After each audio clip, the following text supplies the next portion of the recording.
توفت الله يرحمها، كانت تثق بخادمتها ثقة كبيرة، ثقة عمياء، والخادمة طمعت بالذهب. You like this food?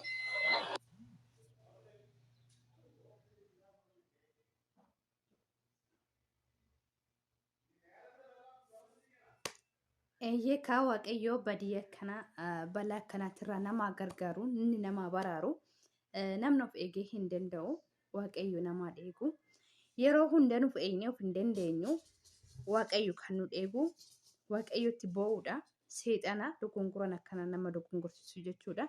Ashamaa akka fuunee jaallatamtoota kabajamtoota maatii chaanaalee Immabet jalatti argamtan nagaa waaqayyo isin haa baay'atu jecha. Harrakaa gadda guddaadha. Dhugaa dubbannaadhaaf baay'ee nama gaddisiisa jechuudha. Kanan qabadhe isinii dhufe akkuma argaa jirtanii mucayyoodha. Sarrii ofii kan ajjeese sarraatanyyaadha jechuudha. Kafiila ofii ajjeeste baay'ee nama gaddisiisa. Madaamintu immoo an beekamtu masalsala irratti waan baay'ee irratti bakka yeroo hunda hin dhabamtu bakka miidiyaa gurguddaa irratti waamicha irratti. Gaazexeessitoota biratti kan argamtu dhugaa dubbannadhaa fi mucayyoo tana waliin turtii yeroo dheeraati kan waliin turanii baay'ee turtee jirti baay'ee jaallatti baay'ee waliin gisee hundayyuu hin mul'atanii bakka ishiin deemtetti intarvii bakka taatetti mucayyoon tun waliin taati jechuudha. Osoo jiru akkasii jiraachaa jirtu guyyaa tokko dogongora keessa seentee ishee lubbuu ishee dabarsitee jirti jechuudha. Dhugaa dubbannadhaa fi yeroo duraatiif gisee natti agarsiisan baay'een gaddee tureyanii maalatti bakka naaf hin galle akkam jedhee yaade kaza akkata kafiila isheeti mucayyoon tun kafiila madaamii ishee ajjeestettee mucayyoo mana kana natti agarsiiste jechuudha.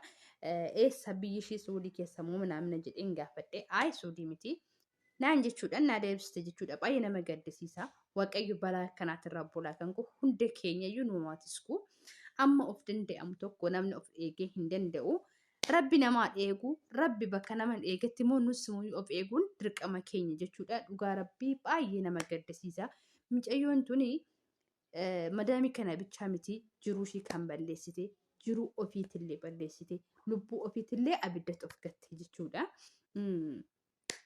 Yaa ta'u malee gara madaamii kanatti odeeffannoo tokko niitiin mucayyoo mana kana akkanaa himteetti. Akkuma beekamtu niitiin tuni tawaaqidha. Ijoollee ishee hunduu gaa'ila irra jiranii. Maalatti kan ishee bira taa'u hin jiru. Kan waliin taa'anii ishee fi madaamii bichaadha. Yaa ta'u malee mucayyoon tuni zanaadhaan mataa ishee dhoofsate kan ajjeeste. Ajjeestee mooyyuu dhiistee deemuu hin barbaanne gaaziidhaan gubuu barbaadde jette. Gaaziidhaan gaafa gubuu jettu gaaziin qabachuuf jedhe laala hojii waaqa nama kanaa jechuudha. Gini mana waliin gubuu barbaadde isheen akka yaada isheetti. Gini rabbi mooyyuu faqqannee fi manni wajjin gubachuu hin dandeenye lubbuun itti darbee jira. Waaqayyo wanta akkanaatirra nama baraaru. Mucayyoon kun jaalattee osoo hin ta'in qarshiidhaan bitamteeti. Bakka hundatti waliin intarvii taati, waliin deemti, miidiyaa irratti waliin mul'atti, bakka isheen irratti wajjin mul'anne hin jiru. Yaa ta'u malee warroon ishee wajjin madaamis tana wajjin hojjetan waliin maal jedhaniin ishee gaggeessitii qarshiisii kennama jedhamee itti bitamtee jedhu. Akka natti himteetti jechuudha mucayyoon.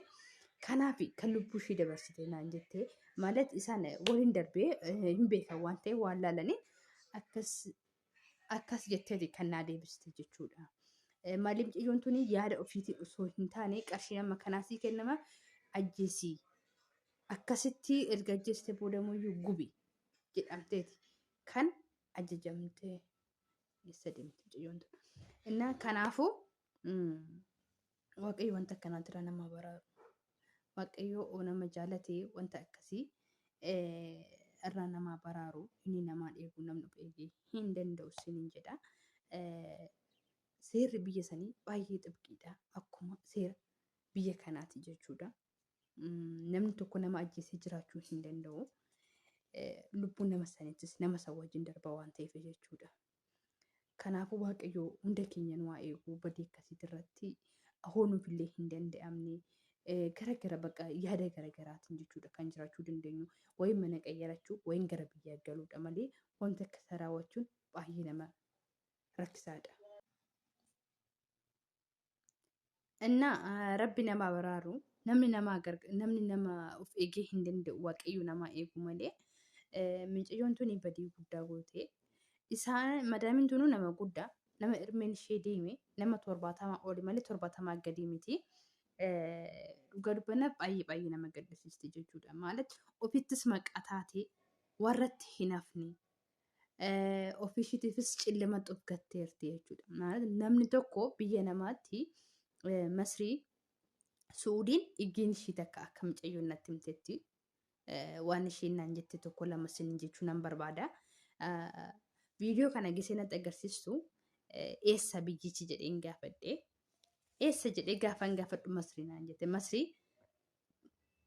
masrii fi suudiin tokko suudiin namni tokko dha Itoophiyaa miti zeegaan biraatii miti biyya kana keessatti nama tokko oduu ajjeesee suudiin nama tokko oduu ajjeesee namni sun hin du'a naan jette. Namni suni hin du'a jiraachuu hin danda'u namni sun lubbuudhaanii. Nama san hoo fannisee hin fannifama hoo ajjeesee hin ajjeeffama naan jette. Du'ee inni nama tokko oduu ajjeesee fannisee innis hin ajjeeffama hin fannifama naan jette. Hoo namni akkas hoo gubees akkas naan jette. Mucayyoon tuni amma gini seera jala galtee jirti qabamtee jirti. Anillee akkamitti silaa ishiin duutee ciistee akkamitti dhageesse akkamitti reeffishiitu ka'een jedheen. Isheeni ajjeestee gattee deemuu hin barbaanne ajjeestee gubuu barbaadde naan jette. Ajjeestee gubuu barbaaddeet gaaziin laala hojii waaqa kanaa gaaziin qabachuu fi dide. Achumaan gattee baate naan jette. Gattee baate kaameraan mana jira. Mucaan ishee mi'a gisee fuudhuu fi dhufu isheen ciistee jirti kan ajjeeste zanazanachis cinuma jira zanazanaan ajjeestee biraa deemte kaameraa isaanii fattishamtee akkamitti akka ajjeeste hundumaa qabamte mucayyittiin an akkamitti illee ugaan ishii mul'ateera akkamitti qabamte jedhee gaafadhu kaameraa anaan jette kaameraa waan hunda baasa kaameraan akkas qabamte naan jette amma hee akkam taatee mucayyoon hin jedheeni indee hinduuti naan jenna yaaduutu hin jedhin garummoo dhiifama kana jechuu kiyya waaqayyo walitti bu'uu jechuudha ማለት lubbuu baasanii namni lubbuutti faradu waan ta'eef jechuudha dhugaa ማለት baay'ee na gaddisiiste odoo wajjin akkasitti jireenya baay'ee bareeda jiraattu kana go'uun ishee baay'ee dhugaa nama gaddisiisaa jechuudha bakka intervii deemtetti waliin deemti bakka yaamicha tokkotti waliin deemti haadhi akka haadha ofiitti kan ilaaltu yeroo hunda waliin mul'atanii baay'ee nama gaddisiisa gisee akkas godhan jechuudha dhugaa dubbannaadhaaf yaa ta'u malee seexana dogongorsiisee wanta inni hin goone hin jiru isa akkas godhe yoo tanas irmee ishii malee isheen waggaa 70 hanga 80 hin taati isheen tun gana daa'ima daa'ummaa ishiitiin cillimatti keessa of galchitee daa'ummaa ishiitiin of gubdee jechuudha.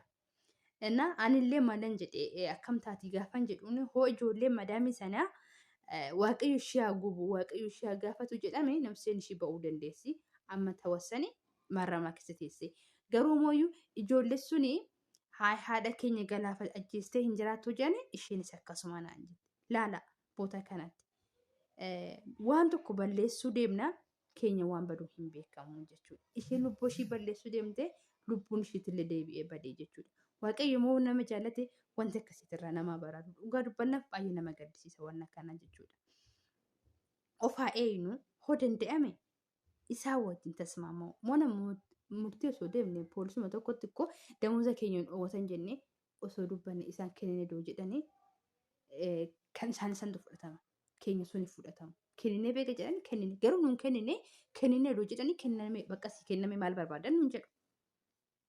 Gini amma danda'amu tokkotti immoo walii galteen hin barbaachisaa wal danda'uun hin barbaachisaa malee waan akkanaa yaadnu bakka mee ijoolleen keenya meeqa mana murtii keessatti tangalaataa jiran badii isaanii malee nama meeqan tangalaataa jiru kanaa hojjenneetii mitiiti jechuudha kana badii guddaa kanaa mitiiti jechi xiqqishuudhaan ijoolleen meeqa handa daraaramanii taa'aa jiran meeqa handa dabaddabamanii taa'aa jiran.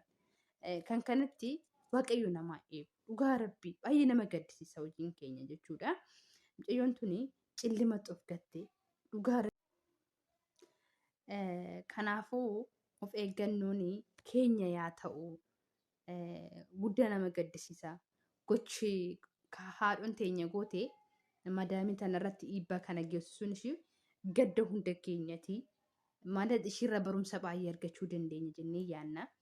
Kanaafuu mee ijoolleen keenya meeqa daraaramanii damoosni isaanii abamee makaraa fakkataa meeqan mucayyoon takka tanan dura Dubaayirra hojjetti.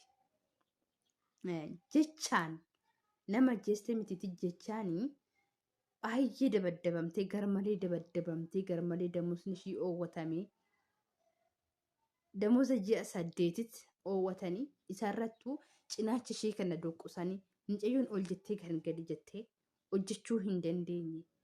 Akkasumatti ta'ee mana murtii keessa ji'a 6 galteesset gara biyyaa galte. Dhugaasiniin jedha. Nama ajjeesuu mititi akkasittuu jiraachuun jira jechuudha. Mucayyoon tuni dogonkora guddaa guddate. Amma iyyuu mucayyoon sun maal jetti? Warri na argitan narraa baradhaa. Badii akkasii akkanaan narra gee sinirra illee akka hin geenye. Madaamii keessanitti na jaalattee waltasmaamana jettanii badiin dubbatinaa masiin deebisinaaf jette. Ani garuu har'a fayyee galata waaqayyoo Rabbi haa galatoomu isin kiniin irraa baradhaadha. Malsumallee hin kenninaafi. Mana murtii soo deemtanii poolisii harka soo seentanii poolisiin keessan malee hooma siniin dhage'u keessan hooma kan isaanii malee jette. Kanaafuu waaqayyoo wanta akkanatti irraa namaa baraaru. Badiin obboleettii teenya tana hunda keenya kan barsiisu ta'a, kan irraa nu ibsisu ta'a. Viidiyoon xiyyaarraa ishuma tana mana kana haarawaa taatan laayik, sheer, sabskiraayib gochuun na bukkee yaabadha isiniin jedha. Baay'ee.